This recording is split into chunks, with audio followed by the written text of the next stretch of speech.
Yo, what's going on, y'all? This your man Mondo Ray Moore, courtesy of DB Sports Works. And so during the aftermath, which is the segment which in the stages of we are after last night's robbery that was committed in front of the world.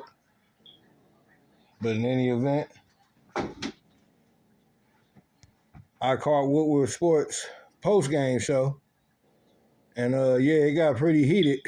It was very interesting. The caller called in, For the record, let me just say I did agree with a couple of points that caller made, but I also get what my man on Woodward Sports was saying as well. But the fact is, a lot of people have those thoughts about this guy, JG16, Been up and down as far as these past month and a half, whatever the case may be. And yesterday, do I feel he could have played better? Absolutely, I do. Because our stagnant offense was the start of the woes, if you ask me. And it was a caller called in. This got pretty heated. We'll play a little segment of that, and we're going to react to that. We've talked about this before in the past, too, that the Lions need their offense to score, too. I mean, the Lions aren't going to win a lot of games scoring 19 points, even though they scored 21. Nick, who else we got? Cordell in San Antonio. Cordell, you are live. Hey, how y'all doing tonight, guys? Cordell, What's up, man? Cordell? Enemy territory. Deep behind enemy lines, But I'm going to get this out of the way because I know tomorrow when we wake up, there's going to be people saying, well, y'all had this opportunity and that opportunity. I plant my flag with Spinny and Easy right now until Jared Goff shows me that he is the guy that he started his career being. This is who he is. Those two picks definitely cost us a game. We're coming into a game where, he can't have those turnovers, and he throws two ill-advised ones. As far as the 2-point call, I'm going to get on the ref one in a second, but I'm talking about the going for it from the 7 and the 3.5. You can go either way. Kick the extra point, go to OT, or go for the win. I could go either way. We still would have won that game if Jared Goff wasn't a fucking bum sometimes. But damn, bro, imagine having such a good game when you play so damn bad. And like y'all just said, we're talking about the damn ref. Mm-hmm. The ref's not supposed to be the guy that we're talking about after the game. Yeah. We're supposed to be talking about the team, how they played. But here this one guy takes the opportunity to just steal the limelight. I want to be the guy that's talked about. I don't like this shit, man, because that's robbery. That is highway robbery. I know we're not supposed to say, well, you can't lose the game on a call. Bullshit. We lost that game on a call. Yeah. That's reminiscent of Jared's former team, the LA Rams, getting away with a fucking non-call.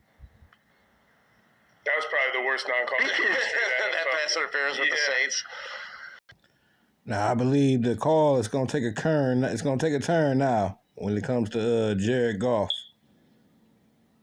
Getting jobbed all the time, but I'm not going to let this derail how I feel about the season. I feel better now that I've heard Spinny and Stick talk about the game because before We lost him there, fellas. Oh my God.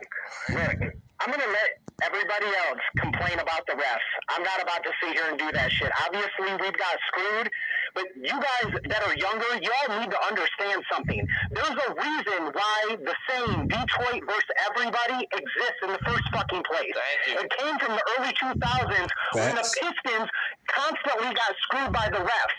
This game, we got robbed at the end, but it was our fucking fault. It was our fault, and I'm not trying to offend nobody, but I swear Spenny up there is the only one that fucking gets it right now. This game was on us. People sitting here blaming the young guys on our team is complete bullshit.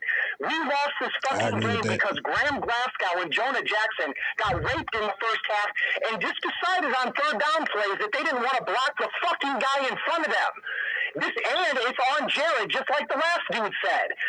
But, bro, Jared had made a great fucking throw today, and he made some great throws, but he is not it.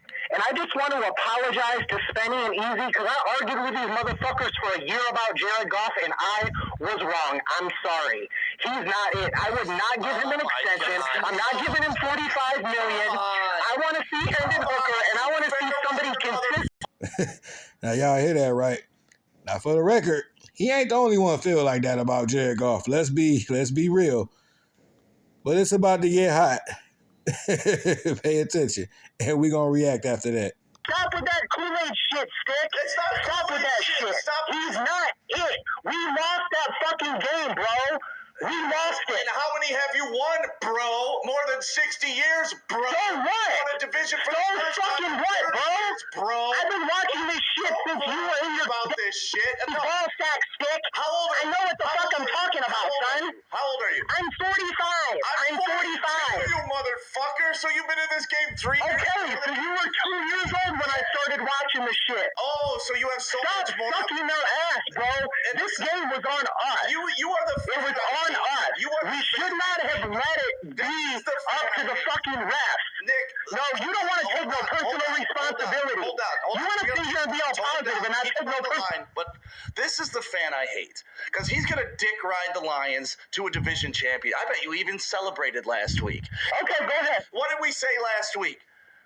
That slander shit's done to the playoffs, right? Keep them down, Nick. That slander shit's done till the playoffs. Yeah. But here we go. 1 week removed in a 1-point fucking loss on the road to a team who hasn't lost a game, and you get jobbed by the refs, and now all of a sudden, he's no longer our guy. This is why I hate you new money Lions fans. And you know what? I know you're new money because you told me you were new money. You say you've been in this thing a long time. Yeah, that's fine. Like, you guys who hate Jared Goff are such fucking pussies. And I'm going to say that until the cows come home. Because if you celebrate a division championship, if you celebrate something that no quarterback has done in 30 years for you, and you're this ungrateful, you don't deserve the win. You don't deserve this. So hang up on his ass. I don't even want to hear from him anymore. These type of people Come on, Stick. Don't be like that. The Lions are sitting with a home playoff game secured. First time in Ford Field since it was built in 2002. And we're going to have to deal with clowns like this calling in and saying it's over because Goff had a bad game, which we addressed, Benny. I believe I said he did. Well, I can see Stick is clearly passionate, and that's cool. But come on, man, you gotta give my man a chance to rebuttal. You can't just hang up on the dude. But I ain't gonna lie, the way Stick just responded, I responded to certain fans like that when I've heard certain shit. Now a lot of y'all might not agree with the caller. I understand. I think the caller has some valid points. He made a couple valid points. You know what I'm saying? Because the fact of the matter is, in the big games or the bad weather games, that's mostly when we see this Jared Goff. Now, don't get me wrong. When you block it for Goff, when you give him time, he can carve you up, you know. So my reaction to that, I don't think either guy was wrong, but I think it's wrong to hang up on the guy. At least give him a chance to rebuttal. Like, that wasn't cool. That ain't cool at all, Stick. But I ain't mad at you, though. I get it. And look, man, I'm not exactly ready to throw Jared Goff in the trash either, but as far as this extension talk, I don't know, man. That's a talk we got to have, real spill. And I don't think that's a talk a lot of y'all are willing to have. So y'all let me know. Do y'all agree with the caller or do y'all agree with Stick from WOODWARD Sports? This your man, Mondo Raybor, courtesy of DVE Sportsworks. That's my view of this. Spenny, I know you're pissed. You have every right to be. A lot of people in the chat are pissed. Yeah. A lot of people on Twitter are pissed. Anson, we got him on the phone. We're going to get to him. I know you're excited to hear about what Anson has to say about this game. No. But go off, Spenny.